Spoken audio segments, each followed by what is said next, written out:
नमस्कार आप सभी को। स्वागत है आप सभी का श्री साईं सचरित्र के दूसरे सोपान के 10वें अध्याय, जिसका नाम है जिस रूप में चाहोगे मुझे देखोगे। तुलसी ने रामायण से में कहा है, जिसकी रही भावना जैसी प्रभु मूरत देखी तिन जैसी, क्योंकि वह जो अरूप है वही स्वरूप है। किसी भी रूप में उसके दर्शन संभव है। जिस रूप में भावना की दृढ़ता होगी उसी रूप में प्रभु के दर्शन भी होंगे। साईं के विषय में भी बिल्कुल यही बात लागू होती है। भक्तों ने अपनी अपनी श्रद्धा अनुसार एक ही साईं को भिन्न रूपों में देखा है। इस संबंध में भी कुछ उदाहरण देखिए। एक मामलतदार अपने एक डॉक्टर मित्र को साईं के दर्शन कराने शिरडी लाए। डॉक्टर ने कहा, तुम्हारा इतना आग्रह है तो मैं तुम्हारे साईं बाबा से मिल लूंगा, किंतु मेरे इष्ट श्री रामचंद्र हैं। उनके अतिरिक्त मैं किसी को शीश नहीं नवाता। किसी मुसलमान के आगे तो हरगिज सिर नहीं झुकाऊंगा। अतः मुझसे वहां अपने बाबा को प्रणाम करने को न कहना। इसी शर्त पर मैं तुम्हारे साथ जा रहा हूँ। मामलतदार को कोई ऐतराज न था। बोला, यार तुम्हें वहां ऐसा करने के लिए ना मैं कहूँगा ना कोई और बाध्य करेगा। मेरी इच्छा मात्र इतनी है कि एक बार तुम उनको देख तो लो, क्योंकि मैं उनसे बड़ा प्रभावित हूँ। इस प्रकार अपने मित्र को संतुष्ट करके वह उसे साईं बाबा के सम्मुख ले गया। पर वह यह देखकर हैरान हुआ कि डॉक्टर साईं के दर्शन करने वालों में सबसे आगे था और साईं के चरणों में उसने अपने आप ही श्रद्धा पूर्वक दंडवत प्रणाम भी किया। बाद में उसने डॉक्टर से पूछा, तुम तो कहते थे कि मैं किसी मुसलमान के आगे सिर नहीं झुकाऊंगा, फिर भी तुमने साईं को दंडवत प्रणाम किया। यह क्या रहस्य है? क्या तुम्हारा हृदय परिवर्तन हो गया या साईं कृपा से ऐसी प्रेरणा हुई? डॉक्टर ने हैरानी से कहा, अभी तो तुम मुझे भगवान राम के मंदिर लाए हो, मैंने तो श्री राम के सम्मुख दंडवत किया है। ऐसा कहकर उसने साईं की ओर संकेत किया तो और भी हैरान हो गया। उसने बताया, पहले मैंने इन बाबा के स्थान पर साक्षात प्रभु राम को ही बैठे देखा था, परंतु यह क्या गोरख धंधा है। तब उसे साईं की महिमा का बोध हुआ और वह कहने लगा, अरे यह मुसलमान कैसे हो सकते हैं, यह तो पूर्ण योग अवतार है। और तभी से वे साईं के भक्त बन गया और साईं व्रत रखने लगा। नासिक के मूल्य शास्त्री की कथा और भी विचित्र है। वे कर्मकांडी अग्निहोत्री सूर्योदय ब्राह्मण थे। 6 शास्त्रों के साथ साथ ज्योतिषी और समुद्रिक शास्त्र के भी ज्ञाता थे। एक बार वे नागपुर के प्रसिद्ध करोड़पति बापू साहेब बूटी से मिलने आए। फिर बूटी साहेब व अन्य सज्जनों के साथ साईं बाबा के दर्शनों के लिए मस्जिद पहुंचे। क्योंकि बापू साहेब बूटी साईं के भक्तों में से एक थे, उनके आग्रह को मूल्य शास्त्री टाल नहीं पाए। वहाँ बाबा ने फल वाले से केले खरीदे हुए थे। सब केले छीलकर उन्होंने दर्शनार्थियों में बांटे और छिलके अपने लिए रख लिए। शास्त्री जी ने को पता चला कि बाबा आम भी इतनी कुशलता से दबा दिया करते थे कि चूसते भी सारा रस मुंह में आ जाए और गुठली छिलके नहीं रह जाए। हस्तरेखावित होने के कारण शास्त्री जी ने श्री बाबा का हाथ देखना चाहा, परंतु बाबा ने बात को टाल दिया और 4 केले उन्हें पकड़ा दिए। फिर शास्त्री जी अन्य लोगों के साथ वाड़े लौट आए। स्नान करके शुद्ध वस्त्र पहने और अग्निहोत्र में जुट गए। उधर बाबा भी नित्य नियम अनुसार घूमने के लिए लेडी चले गए। जाते जाते उन्होंने कहा, कुछ गेरू लाना, आज भगवा वस्त्र लेंगे। बाबा की बात का मन कोई नहीं समझा। जब बाबा वापस लौटे और दोपहर की आरती की तैयारी होने लगी तो बापू साहेब जोग ने शास्त्री जी से आरती में शरीक होने के लिए पूछा। शास्त्री जी ने कहा, वे अपना कार्य निपटाकर शाम को आएंगे। जो तब अकेले ही मस्जिद चले गए। बाबा के आसन ग्रहण करने पर भक्तों ने आरती आरंभ कर दी। बाबा ने तब बूटी जी से कहा, उस नए ब्राह्मण मूल्य शास्त्री से कुछ दक्षिणा लाओ। बूटी जी ने जाकर शास्त्री जी को बाबा का संदेश सुनाया। मूल्य शास्त्री जी ने सोचा, माना कि बाबा महान संत है, किंतु मैं उनका शिष्य नहीं हूँ। इस पर मैं एक अग्निहोत्री ब्राह्मण हूँ, अतः मुझसे दक्षिणा मांगी जानी उचित नहीं है। तथापि वे मांग रहे हैं और बूटी जी लेने आए हैं, तो अवहेलना करना भी उचित नहीं है। अतः अपना अग्निहोत्र क्रम छोड़कर वे बूटी साहब के साथ तुरंत चले तो गए, किंतु स्वयं को उस समय शुद्ध व पवित्र मान और बाबा के बैठने के स्थान इनकी मस्जिद को अपवित्र या फिर विधर्मी होने से मानकर मस्जिद के बाहर ही रुककर दूर ही से बाबा पर फूल फेंकने लगे। तभी उन्हें लगा कि सामने साईं नहीं उनके गुरु कैलाशवासी गुरु गोपाल स्वामी बैठे हुए हैं। मूल्य शास्त्री हैरान रह गए। उनके गुरु अकस्मात मस्जिद में कैसे? अपना भ्रम मानकर उन्होंने स्वयं को ही चिकोटी काटी, परंतु सत्य ही सामने साईं के स्थान पर उन्हें अपने गुरु ही दिखाई पड़ते रहे। तब वे आगे बढ़कर साईं के निकट पहुंचे और उनके चरण पकड़कर स्तुति करने लगे। भक्तगण साईं की आरती गा रहे थे। श्री मूल्य साईं के चरण पकड़कर अपने गुरु के ही नाम का उद्घोष कर रहे थे। कुछ क्षण बाद श्री मूल्य ने नेत्र खोले और सीधे बैठे तो पाया कि सामने तो साईं ही बैठे हुए दक्षिणा मांग रहे हैं। तब श्री मूल्य को बाबा के आनंद स्वरूप का ज्ञान हुआ।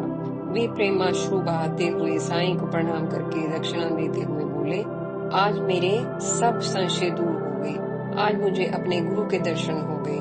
बाबा की ऐसी लीला देखकर उपस्थित भक्तगण भी द्रवित हो गए। बाबा के लेनी जाते वक्त जो कहा था कि गेरू ला कर रखो, आज भगवा वस्त्र रंगेंगे, इसका अर्थ भी उन्हें अब समझ में आ गया। इसी प्रकार का एक अनुभव डॉक्टर पंडित को भी हुआ था। उन्हें भी बाबा के स्थान पर स्वयं अपने गुरु श्री रघुनाथ महाराज गोपेश्वर वर्कर यानी काका पुराणिक के दर्शन हुए थे। वे प्रसंग इस प्रकार हैं। डॉक्टर पंडित को एक बार अपने मित्र और साईं भक्त श्री तात्या नूरकर अपने साथ शिरडी लाए। उन्होंने मस्जिद में जाकर बाबा के दर्शन किए। बाबा ने डॉक्टर पंडित को दादा भट्ट केलकर के पास भेजा। केलकर साहब ने उनकी अच्छी भगत की।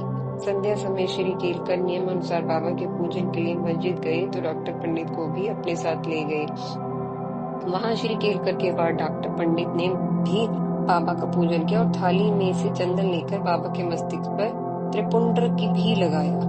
यह सबके लिए आश्चर्यजनक था, क्योंकि बाबा का पूजन तो यद्यपि प्राय सभी करते थे, किंतु बाबा अपने मस्तक पर कभी तिलक नहीं लगवाते थे।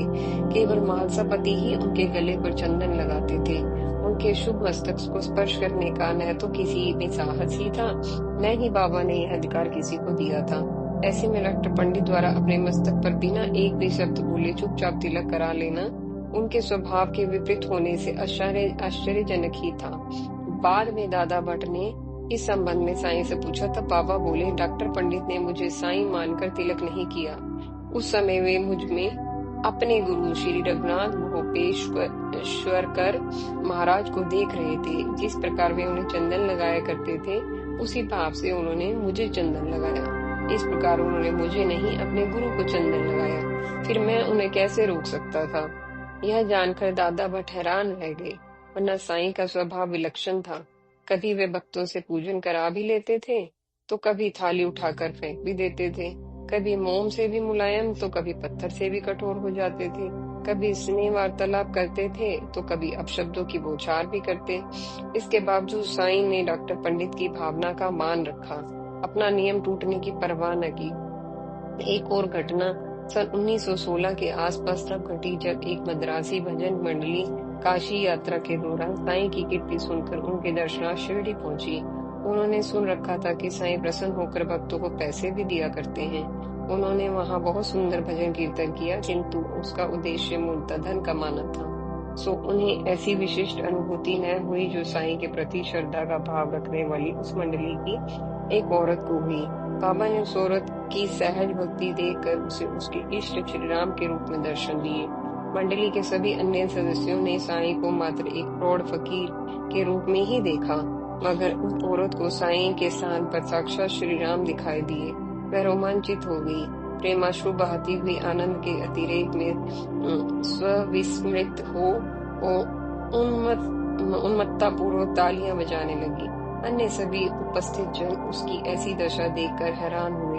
उन्हें कौतूहल तो उत्पन्न हुआ, पर वे कारण न समझ पाए। बाद में उस औरत ने अपने पति को यह रहस्य बताया। पति को लगा कि उसकी भावुक और भोली पत्नी ने अपनी आस्था के कारण मनोभ्रम में ऐसा समझ लिया होगा। सो उसने हंसकर उपेक्षा से कहा, अरे तेरा दिमाग फिर गया है, ऐसा कैसे संभव है? यदि यह सत्य होता तो सभी को ऐसी अनुभूति होती, मगर हम सबने तो वहाँ कहीं श्री राम को नहीं देखा। उस औरत ने प्रतिवाद न किया, क्योंकि उसे तब भी साईं के स्थान पर श्री राम के ही दर्शन हो रहे थे। उसका मन शांत, तृप्त, स्थिर और आनंद निगमन हो चुका था। व्यर्थ के तर्क वितर्क में पढ़ना और अपनी बात सिद्ध करने का प्रयास करना उसके लिए गैर जरूरी था। उस औरत के पति ने अपनी शंका व लोभ के कारण अपनी पत्नी का उपहास किया। कुछ दिन के बाद उसने एक विचित्र स्वप्न देखा। स्वप्न में उसने देखा कि पुलिस ने उसे पकड़कर कारावास में बांध कर डाल दिया है।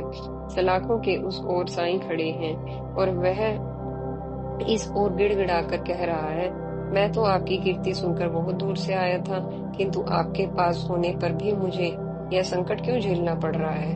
तब साईं और उसके बीच इस प्रकार वार्तालाप हुआ। तुम्हें अपने बुरे कर्मों का फल मिला है, उसे तुम्हें भुगत ही लेना चाहिए।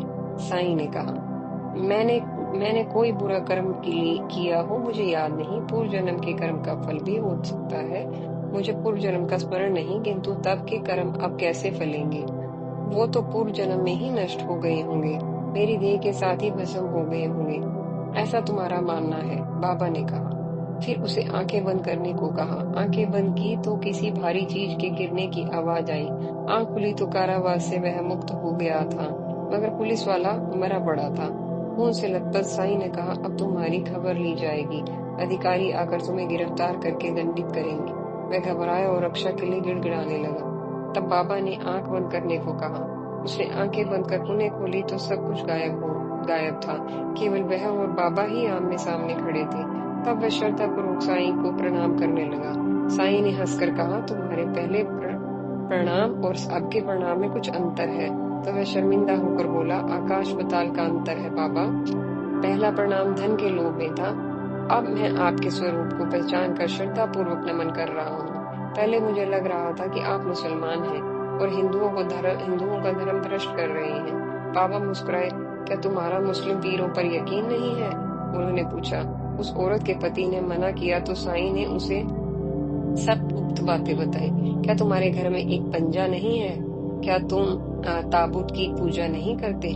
तुम्हारे घर अभी भी क्या एक कांड बीबी नामक देवी नहीं है, जिसके सामने तुम अनुष्ठानों एवं उत्सवों पर कृपा की भीख मांगा करते हो?